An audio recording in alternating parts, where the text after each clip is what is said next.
Hello everyone. I often get asked on this channel, why go through all this trouble? Why not just go to a store, buy the box, plug it in, and be done with it? To some, that sounds like the logical choice, but to them, I say you don't understand the culture. Buying an original Apple is fine for those who want a complete car straight from the factory, but for us, Hackintoshing is a hobby. It's about the discipline of taking a basic machine and customizing it into something truly powerful and tailored specifically to your own tastes and preferences.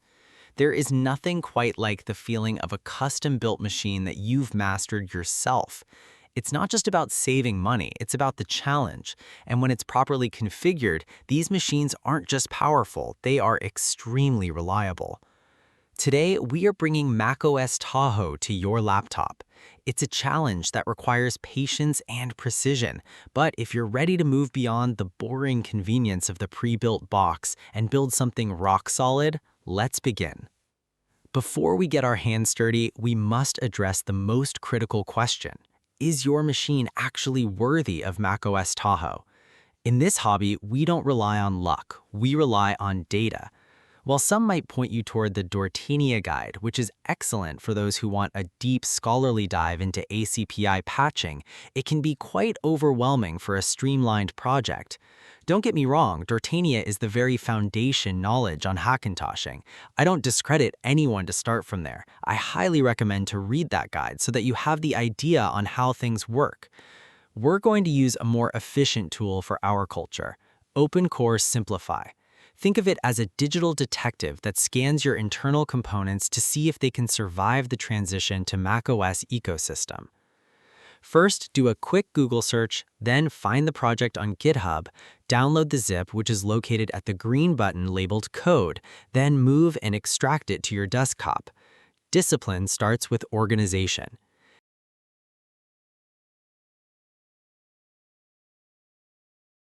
Inside that folder, you'll find a file named opencoresimplify.bat. Run it. Now, the script will check for Python 3. If it's missing, don't panic. Just type Y and let it install at the background. It's part of the process. Once that's settled, the tool will analyze your hardware against the Tahoe requirements. This is the main menu for OpenCore Simplify. The first thing that we will do is to initiate the hardware report. Press 1, then Enter on your keyboard. Then press E, then Enter to scan all your computer components.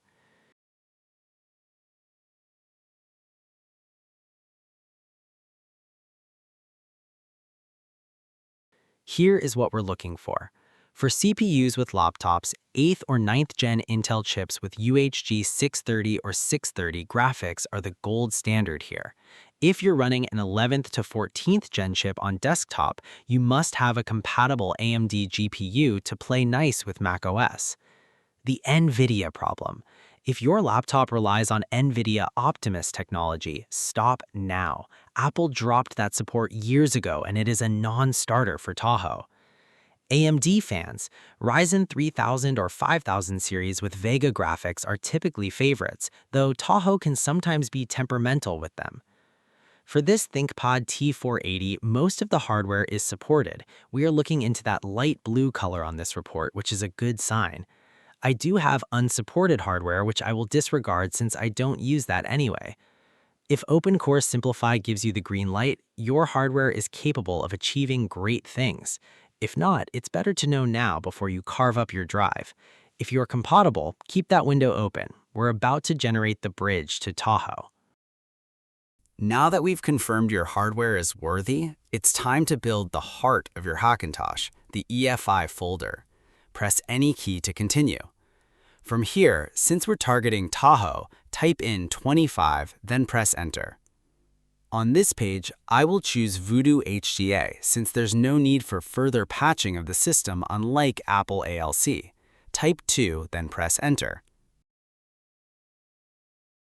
On the next prompt, you will be asked about the Wi-Fi card driver.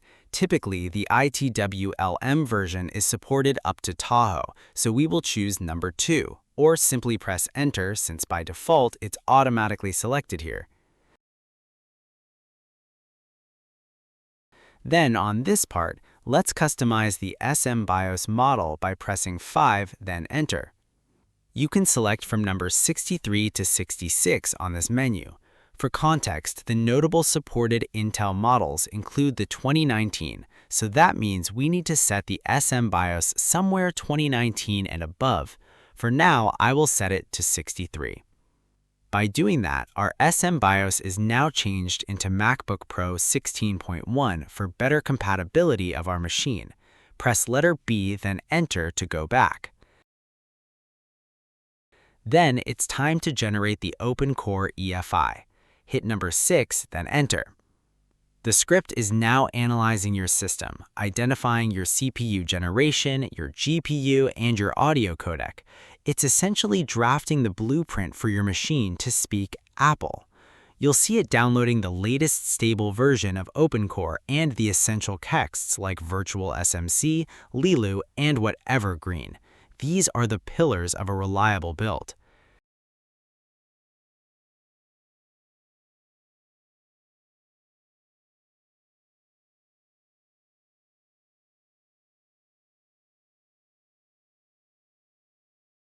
This portion is for the Wi-Fi profile extractor. Simply type No on this part since we are not going into the recovery mode using this guide. A new File Explorer window will show up after this process. This is the fresh EFI folder that was created. And there it is. In a matter of minutes, we have a complete, customized EFI folder. This isn't a generic one-size-fits-all solution. It's a folder built specifically for your machine. There are some final steps before using this EFI. Don't get ahead of yourself. A proper enthusiast knows that automation is just the beginning. Before this EFI can truly breathe life into macOS Tahoe, we must address the USB architecture. In the next step, we'll dive into the critical task of port mapping. Apple designed macOS to work on a very specific, limited set of hardware. To optimize the operating system, Apple hard-coded a 15-port limit per USB controller into their USB drivers. While 15 ports sounds like a lot, the way motherboard manufacturers design USB controllers makes you hit that limit incredibly fast. To fix this, mapping acts as a trimming process. Using tools like USB Map or USB Toolbox, you temporarily bypass the limit. For now, let's move the EFI folder into the desktop, keeping it clean and organized. I will delete the zip file as well. Open your browser again and let's search for USB Toolbox text. Go ahead and grab the latest Windows release from its GitHub repository. You can locate it on the right side of the page, and from the Assets section, download the windows.exe file. Then do another search for USB Toolbox text.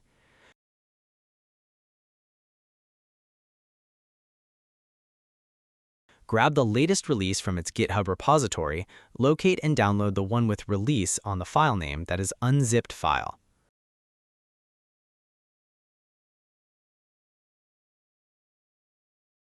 Let's drag them together from the desktop so that we can access them easily.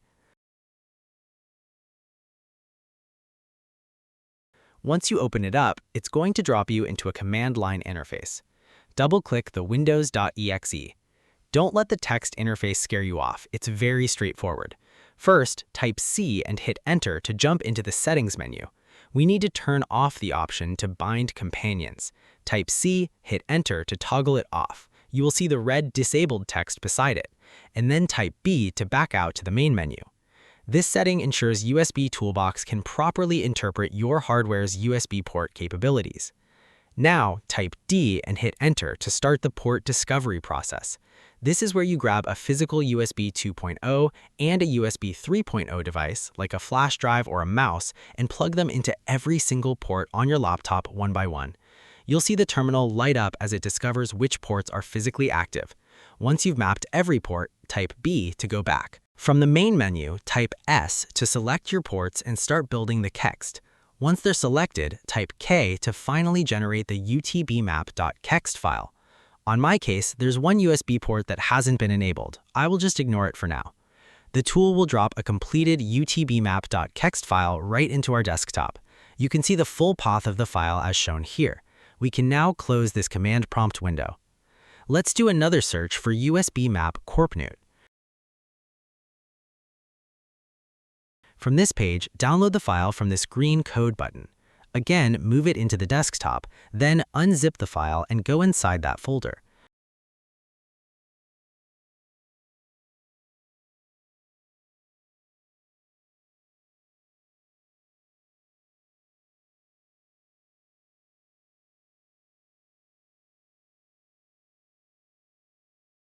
Browse and locate the USB map injector edit.bat.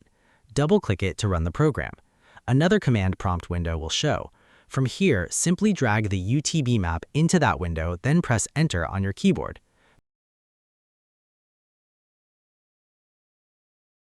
Press U to update keys for macOS Tahoe, then press Enter. You can now close the command prompt window. Unzip the USB toolbox kext release file. Look for the USB toolbox.kext and drag it to the desktop. We only need UTB map and USB toolbox kexts for now. Allow me to clean up my desktop for now.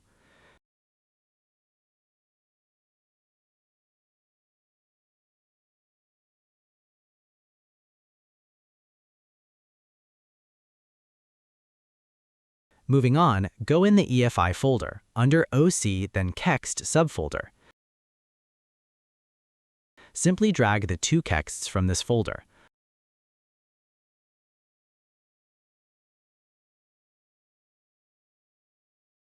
Look for the UTB default.kext and delete that file. Alright, we have to update our config.plist. To do this cleanly without breaking anything, we're going to use an open-source cross-platform plist editor called ProperTree. Go ahead and search it again. Download the file and move it from the desktop. Unzip the file afterwards and look for the file name propertree.bat for run the program.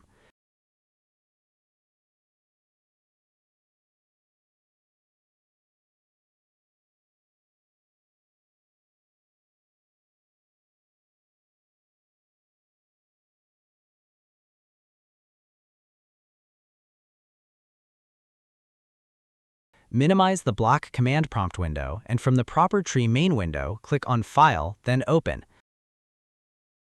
Navigate and browse to your desktop under EFI, OC, then select config.plist.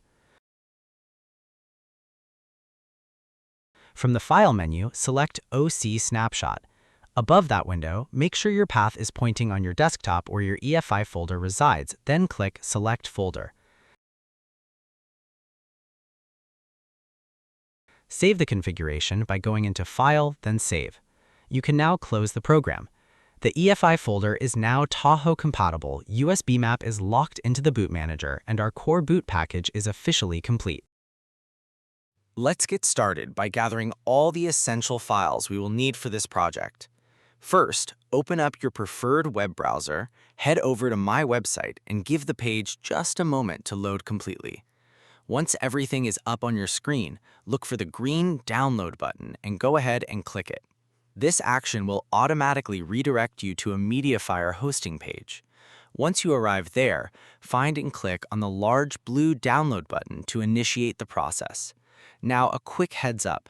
MediaFire sometimes triggers random advertisements, so if any unexpected pop-up windows appear on your screen, don't worry, just close them right out immediately. While that first file is downloading, let's talk about how to ensure your connection stays rock solid throughout this process. If you want to stabilize your download speeds and prevent any network dropouts, you can use a quick network trick. Go to your Windows search bar, open up the command prompt application, and type in the following phrase exactly as it sounds: ping space mediafire.com space -t, and then hit enter. This will keep a continuous, steady handshake active between your computer and the server. Leave that command prompt window running quietly in the background for now. With your connection stabilized, you can comfortably proceed to download the remaining required assets. You will need to grab the registry file, the macOS Tahoe RDR file, and the Disk Genius software. Just follow the exact same steps for each one. closing out any stubborn pop-ups along the way. Once every single download is completely finished, you can safely close your browser and that command prompt window. Finally, move them directly onto your desktop workspace so we can access them instantly in the next part of the video. Before we dive any further into this guide, there is one very important prerequisite you need to double-check. Please make sure that your computer's BIOS is completely unlocked and is not password protected. This is crucial because our walkthrough today will require changing some core system settings, and this specific guide does not cover how to bypass or reset a locked BIOS. Once you have verified that your system is unlocked and ready to go, we can safely move on to the next step. Let's install the files that we just downloaded. Double-click the registry file. What this does, it will enable your macOS and Windows time to be synchronized. Click Run, then Yes when prompted. The next one, run the Rdrive installer file and go through the installation wizard. Keep the settings default and let it install.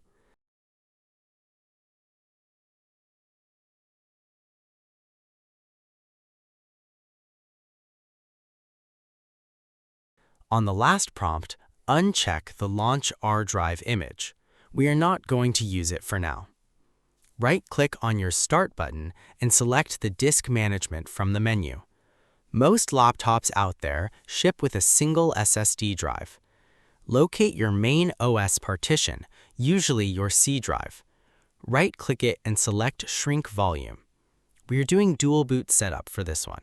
We want to give macOS enough room to actually breathe, so aim for at least 61 gigabytes or more of space. To get the exact megabyte value to enter into the box, take your target gigabytes and multiply it by 1024. For example, if you want to allocate 61 gigabytes, you'll type in 62,464. In my case, I made it to 65 gigabytes. Click Shrink, and you will instantly see a block of unallocated disk space appear right next to your C drive. Once you see that block, you can safely close out Disk Management. Next, fire up Disk Genius. Extract the zip file by right-clicking it, and once extracted, locate the executable file of Disk Genius program.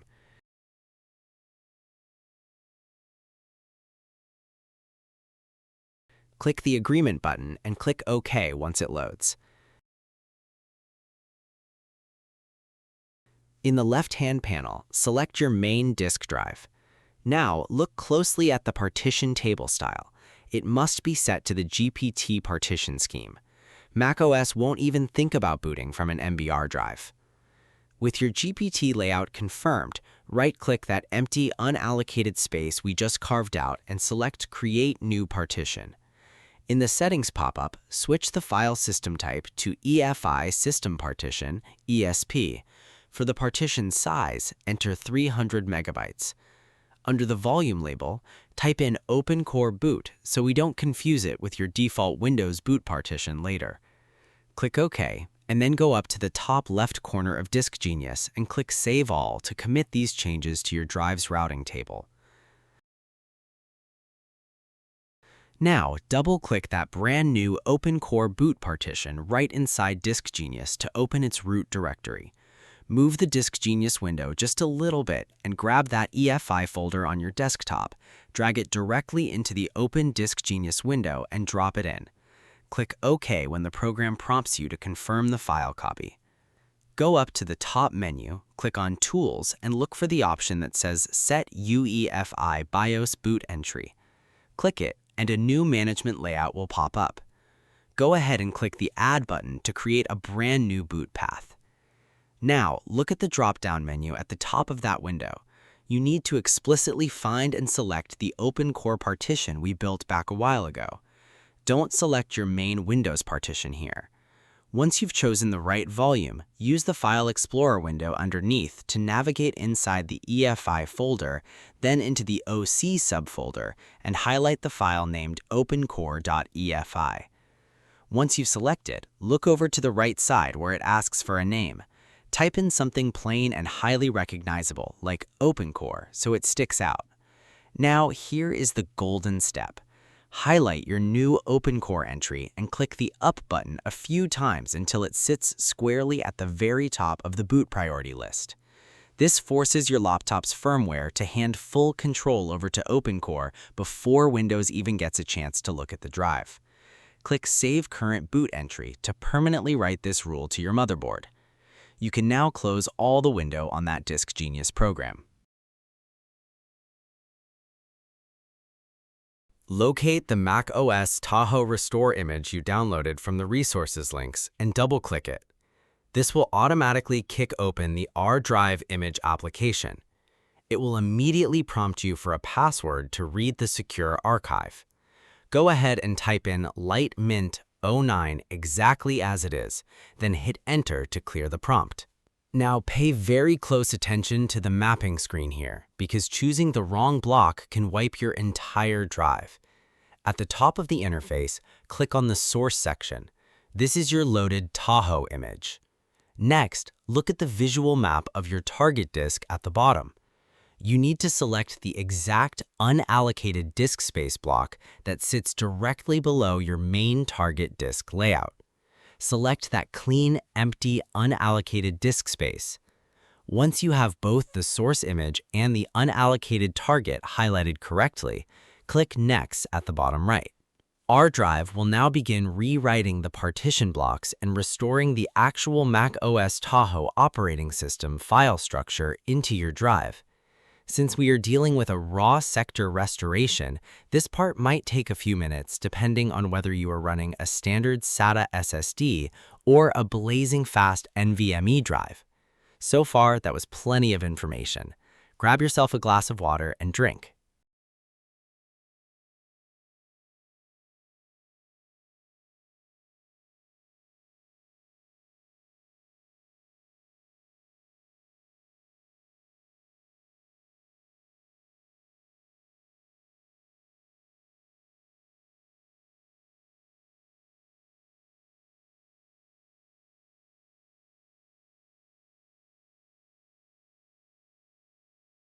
When the bar reaches 100% and says the restoration was completed successfully, you can go ahead and close out Rdrive image entirely. The data is physically on the disk now. Next up, we are diving straight into Disk Genius to register our custom OpenCore boot override inside your laptop's actual motherboard UEFI firmware, so it loads first upon a restart. Open up Disk Genius again. Go up to the top menu, click on Tools, and at the bottom, select Set UEFI BIOS Boot Entry. Click it and a new management layout will pop up. Locate and check the box labeled Enter UEFI BIOS Configuration Interface at boot time is checked, and click OK on the pop-up, then hit Restart Now. Now pay very close attention because your system is about to reboot straight into your BIOS settings, and this is where most people completely throw their installation away. Every laptop manufacturer has a slightly different BIOS interface, but there is one fundamental rule that applies across all of them if you want to run macOS Tahoe. Secure boot must be completely disabled. Refer to this screenshot for reference. Find these settings if they are available on your BIOS settings, enable or disable them if it exists on your BIOS, since every motherboard are different from each other. These settings are needed for your OpenCore to boot up properly.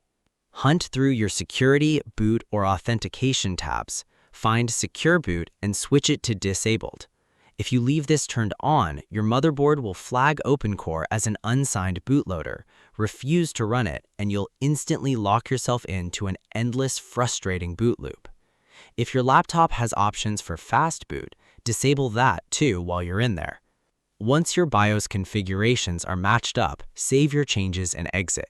The laptop will restart, and if you did everything right, you are about to see the OpenCore picker menu on your screen for the first time. Tap your right arrow key to highlight the Tahoe SSD option, hit Enter, and let the verbose text roll. At this point, macOS Tahoe will now attempt to boot directly on your machine. If everything was configured correctly and went according to plan, you will soon be greeted by the official out-of-the-box experience screen.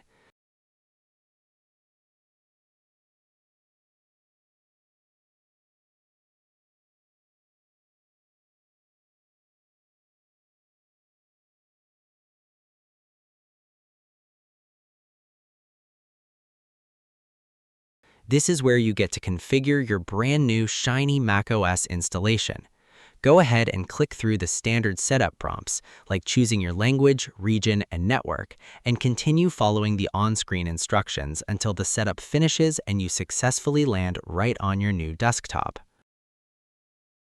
Congratulations! If you made it this far, you have successfully installed macOS Tahoe on your machine.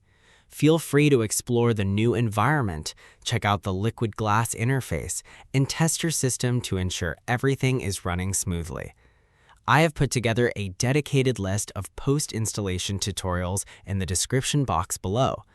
These guides cover crucial post-install fixes, including getting your audio properly mapped, fixing Wi-Fi and Bluetooth connectivity, fine-tuning your config.plist for system stability. Now this part is for the post-install troubleshooting and common boot fixes. While a successful boot is a huge milestone, it's very common to encounter a few hiccups if you are running a dual boot setup. Here is how to fix one of the most frequent errors. If you try to boot into Windows directly through the OpenCore bootloader and get a blue screen of death, BSOD, with an ACPI BIOS error, don't panic. This happens because OpenCore is injecting Mac-specific ACPI patches, like battery or trackpad tweaks, into Windows, which completely destabilizes it. Instead of routing Windows through OpenCore, use your motherboard's native boot manager. Here's how you can bypass that error. Restart your computer, spam your motherboard's boot menu key. See the screenshot if you have different motherboard. As soon as the screen lights up, tap your system's temporary boot selection key. Select the Windows Boot Manager instead of your OpenCore drive. Pro tip: using the hardware boot menu bypasses OpenCore entirely, letting Windows boot natively without any interfering ACPI injections. If you got stuck when booting, the last line of error code can give us a hint what causes the booting to stop. Just post it in the comment section and I will try to help you out on those errors. Drop a comment below with your exact hardware specs, CPU, GPU, motherboard, if you run into any issues during the setup. Don't forget to like this video if it helped you out and subscribe for more Hackintosh guides, tech tutorials, and optimization tips.